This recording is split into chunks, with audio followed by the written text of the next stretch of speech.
Halloween brings fun times and thrilling adventures, but what is it about the dance with fear that captivates people, especially around October 31st? Here to share her hair-raising discoveries with her own antidote of peace is scientist and fear expert. We have Dr. Mary Poffenroth. Welcome to the show. Thank you so much for having me. Yes, happy to have you on. So let's chat about the fear that people actually enjoy. Why are some people obsessed with scary movies? Because my boyfriend falls in that category and I don't quite get it.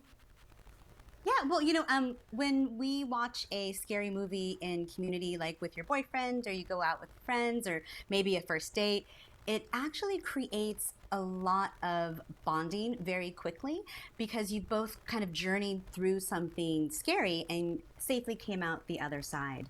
So in a very extreme example would be when soldiers go to war together, they're in the same platoon, and then, after the war, they are close friends forever, for their entire lives, because they were bonded in what I call kind of danger bonding in that moment. And scary movies can provide a little bit of that in a very safe environment. I try to go through that adventure with him, but I'm watching it like this. I kind of let him go through it alone.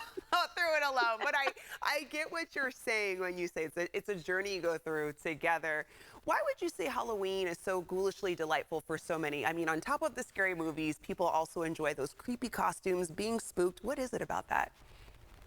Yeah, well, as a total lover of spooky season, I can say it's the novelty, right? It helps to allow us to also feel a change of seasons. I'm a born and bred Californian, and seasons aren't always a thing, right, for us. And so sometimes we just don't know. It's kind of, studied California a lot.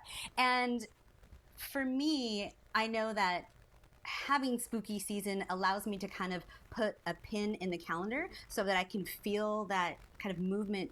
It's not a Halloween, it's not a Thanksgiving or Christmas that has a lot of kind of family heaviness to it. It's just a fun, jovial, we just get to be with our friends, go trick-or-treating, dress up, and it's a lot less pressure as we go into the high-pressure holidays. Yes, I like it. Okay, so why do we welcome certain types of fear with open arms but become paralyzed by other types of fear? I mean, off the top of my head, I think about, if I see a bear, I'm not welcoming that type of fear. So what is it about picking and choosing?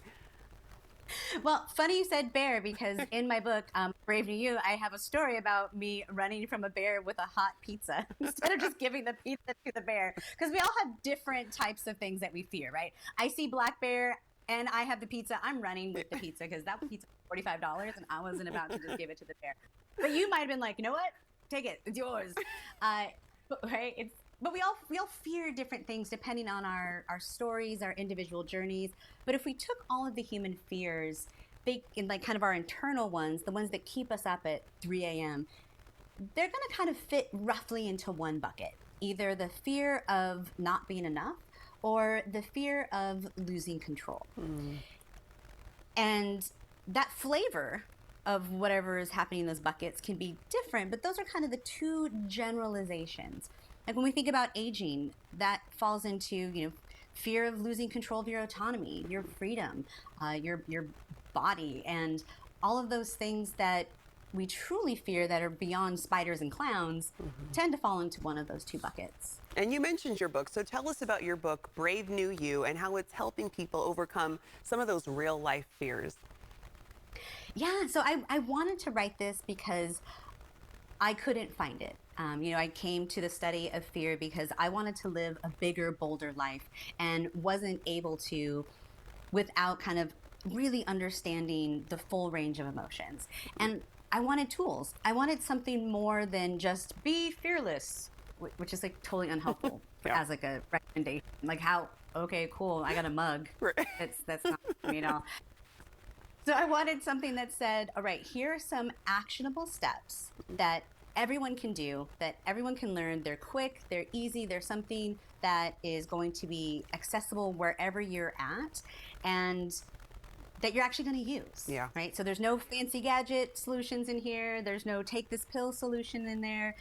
They're going to be neuro hacks that will help you move just your normal, everyday, like things that make us afraid. And what that thing is could be talking up in front of a class, on stage, in a meeting, asking for a raise, all the things that are part of the life that we want.